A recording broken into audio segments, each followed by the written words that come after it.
చాలా important question అండి. మీరు తెలుసుకోవాలి అసలు యానల్ ఫీజర్స్ అనేవి ఎందుకొస్తాయని. ఫస్ట్ రీజన్ ఏంటంటే యానల్ ఫీజర్ రావడానికి కాన్‌స్టిపేషన్.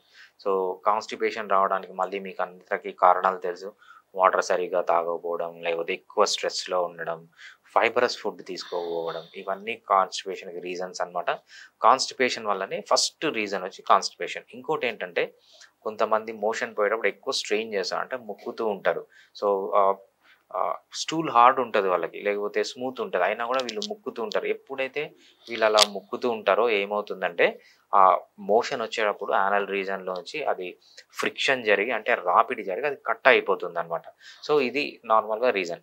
కొన్ని రీజన్స్ ఏముంటాయంటే మీకు పైల్స్ వచ్చింది. పైల్స్‌కి సర్జరీకెళ్లారు. సర్జరీకెళ్ళినప్పుడు ఏమవుతుందంటే సర్జరీ చేసేటప్పుడు ఆ పైల్స్‌ని తీసేటప్పుడే కాకుండా సో, ఆ బ్లేడ్స్ గానీ ఎక్కడన్నా పక్కన టచ్ అయినప్పుడు అది అబరేషన్ జరిగినప్పుడు ఇది గూడా ఫిషర్‌గా మారే